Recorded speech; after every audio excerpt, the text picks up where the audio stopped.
When the time comes and you decide you do want to do it, the first thing you have to find someone to talk to. So you have to find the right buyer for your product and for your category. So essentially, like if I was selling chocolate, I need a chocolate buyer, or I need a confectionery buyer probably. Now I'm selling beer, I need the beer buyer. If you were selling cheese, you'd need the cheese buyer. There's probably like a fresh cheese buyer, there's probably a cheddar buyer, there's a pork buyer and a beef buyer, like they're such big businesses, people do super specific jobs. And all of this stuff is, I guess, is really obvious, but it really is this obvious. And this isn't this is, Camden, we're pretty big now.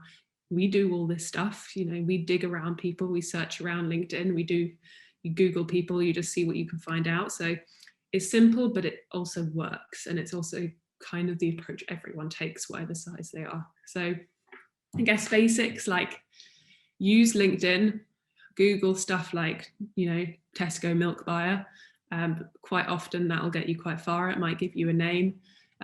Try it through, if you try LinkedIn, try it through Google directly as well. Sometimes it will take you straight to that person. It's much easier.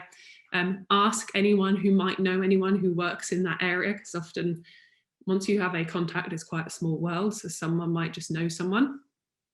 And then get in touch. I'd say, send a message in LinkedIn, or ideally send a message to their work email. Email formats, again, not that hard to work out. Sounds really obvious, but if it's like @tesco.com, and if that doesn't work, try @tesco.co.uk. And if you don't get a bounce back, you've probably sent it to somebody, so you're half the way there already.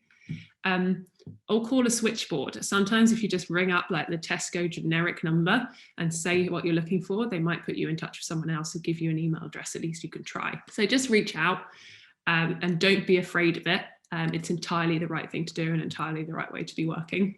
The only other thing I would say on that is if you don't hear back, don't be put off. Like these guys are, and everyone's job is busy.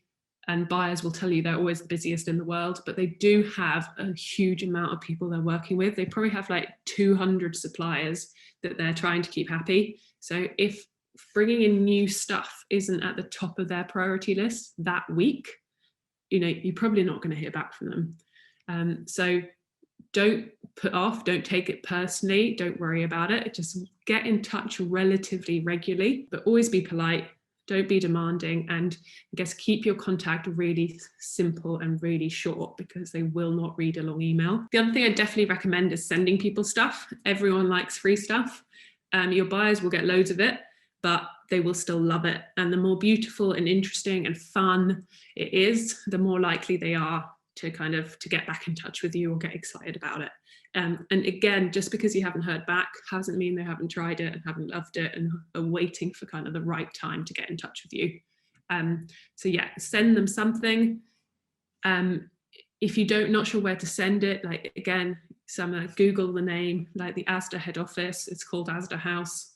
You can find it on Google, the Tesco head office, all of these names and addresses are online. So if you just said something like the beer team at Asda House, you're going to get 90% of the way there. So just reach out and see what you can do and get in touch. That's kind of making first contact.